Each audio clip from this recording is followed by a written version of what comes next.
In a long-forgotten tunnel beneath Edinburgh Castle, a slight figure fought to push a wooden cart in the near dark. Walls hemmed her in on either side, a low ceiling pressed down from above. The light from her torch did not travel far. Per legend, the braziers on the walls only lit the way for the good. Imbued with the magic of great warriors of old, the series of tunnels could be walked forever if found by the wrong sort.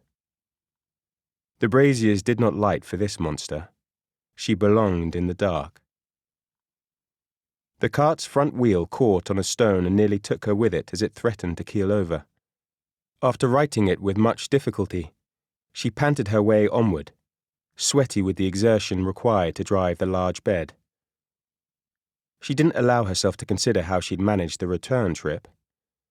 If there was one thing she excelled at, other than lying, cheating, and fooling everyone she knew, it was completing her work, by any means necessary.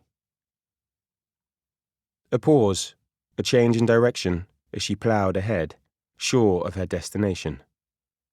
Mostly. She hadn't been travelling the tunnels alone for long, and people far more experienced than she had become lost wandering them a lot sooner, but the cart hit a series of steps. Her marker. She exhaled her relief. So what if the braziers did not light for her? Goodness was as overrated as it was tedious. Leaving the cart in place, she climbed the broad stone steps, dodging spiders the size of teacup saucers. After struggling to raise the trapdoor, she managed to create enough distance to slide up and out into the damp night. She tilted her face into the elements, savouring the fresh air out on the castle mount. Ah. She turned at the insolent drool. Her heart rose and sank at the sight before her. A monster she'd only seen in the news but had studied with feverish abandon the moment she'd been old enough to experience her first crush. He was not the problem. It was what lay at his feet. A body. "They sent you?" came from the living monster. Yes. The girl forced herself through the gap and scrambled to stand atop the cobbled stone of the castle courtyard. "I am here to offer my service." She levied a deep bow his way. "Were you weren't expecting someone else, were you?" "I do not know," the sorcerer mused, stroking the weak chin of his stolen face. The girl blinked, disappointed, her eyes filled with tears. Though admittedly, that was in part due to the monster's coat. Ankle length, it was a most violent shade of orange. "I certainly expected someone interesting, who had accomplished many evil and dastardly things. You barely succeeded in pushing a cart here, from what I heard." His thin lips curled. "Near swooned over the body."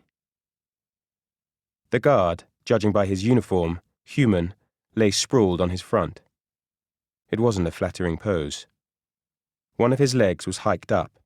The skin there was pale due to the little sun Edinburgh saw, or from lifelessness. His baton remained holstered in his belt.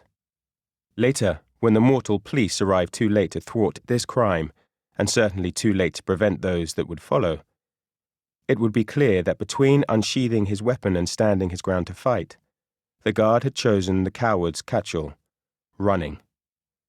And then he'd ruined the girl's entrance to boot. She wasn't afraid. She'd been inconvenienced. This wasn't how she'd imagined her meeting with one of the Illustrious Three. "For fright's sake, girl." The sorcerer was terse, impatient.